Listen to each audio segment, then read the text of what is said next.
जय हिंद दोस्तों, Pinter technical केंद्र में आपका फिर से स्वागत है। दोस्तों आज की वीडियो में हम शेल्टर अपॉइंटमेंट अनवीलिंग के ऊपर बात करने वाले हैं।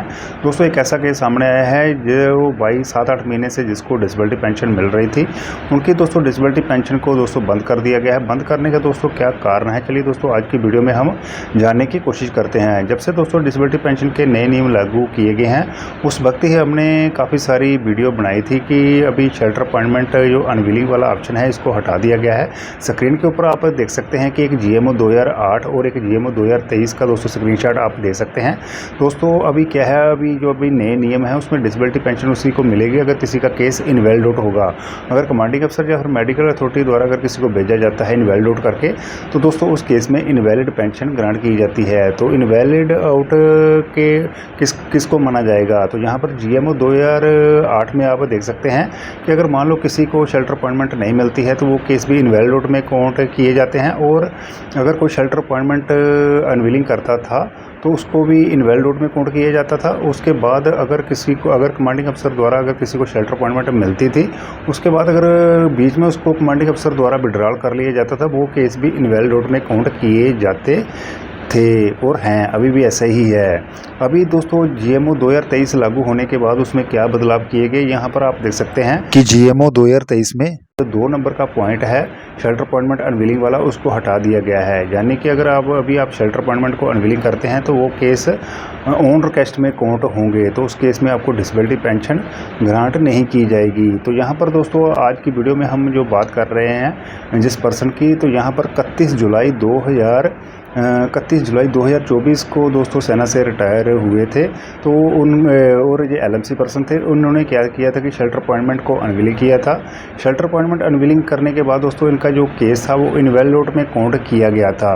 उसके बाद इनको डिसेबिलिटी पेंशन भी ग्रांट की गई, यानी कि मार्च 2025 तक इनको डिसेबिलिटी पेंशन मिल रही थी। उसके बाद जैसे ही अप्रैल महीने की पेंशन जब स्लिप आई तो उसमें उनकी जो डिसेबिलिटी पेंशन है उसको बंद कर दिया गया और जो अमाउंट उन्होंने डिसेबिलिटी पेंशन के रूप में पहले लिया है उसकी रिकवरी का दोस्तों जो डिटेल है वो भी वहाँ पर देखने को मिली।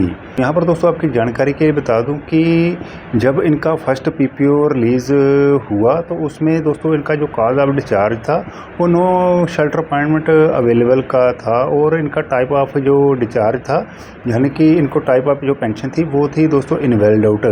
तो इनको क्या था इनकी जो डिसेबिलिटी की असेसमेंट थी वो 6% थी और इसको राउंड अप करके 50% कर दी गई, क्योंकि इनका जो केस था वो एट्रीब्यूटेबल था, जिसकी वजह से इनको सर्विस एलिमेंट और डिसेबिलिटी एलिमेंट दोनों ही ग्रांट किए गए। लेकिन दोस्तों जब इनका केस दोबारा रिव्यू किया गया तो यहाँ पर दोस्तों इनकी जो डिसेबिलिटी पेंशन है उसको बंद कर दिया गया और अभी जो नया PPO जारी किया गया उसमें जो कॉज ऑफ डिस्चार्ज है वो ऑन रिक्वेस्ट कर दिया गया।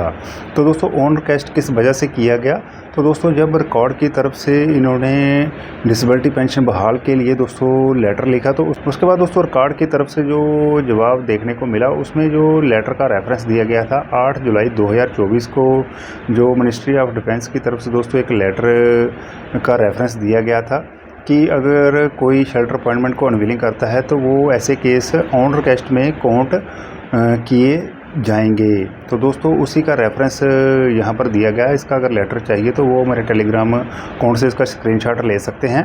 तो दोस्तों इस वजह से दोस्तों उनकी जो डिसेबिलिटी पेंशन है वो बंद कर दी गई और उनका दोस्तों जो कॉज ऑफ डिस्चार्ज है वो ऑन रिक्वेस्ट कर दिया गया।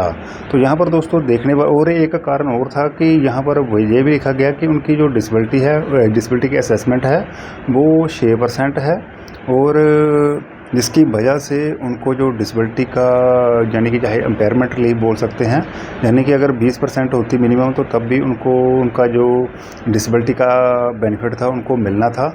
लेकिन इनवैलिड आउट पहले क्या था, उनका केस इनवैलिड आउट था जिसकी वजह से 6% होने के बावजूद भी उनको क्या राउंड अप 50% का जो बेनिफिट था वो मिल रहा था। अगर 20% होता तो फिर भी उनको जो डिसेबिलिटी का जो बेनिफिट था वो कंटिन्यू जारी रहना था।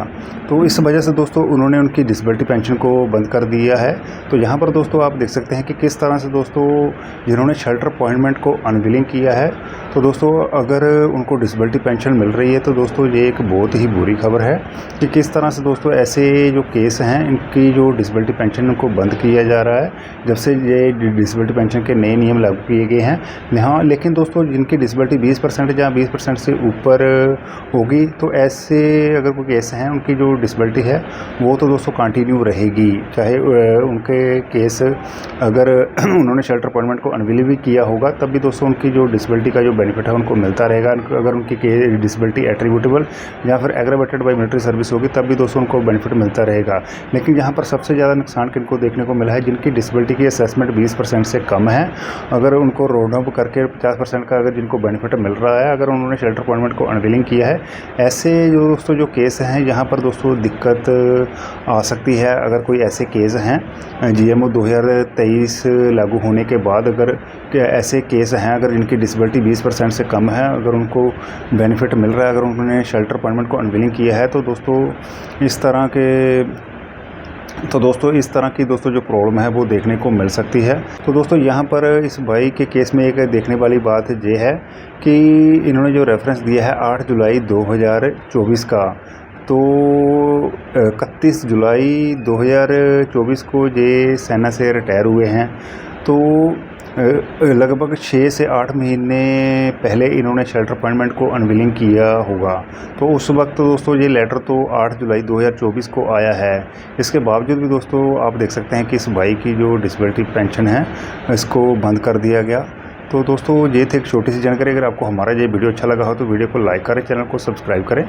मिलते हैं दोस्तों नई जानकारी के साथ नेक्स्ट वीडियो में। जय हिंद, जय भारत।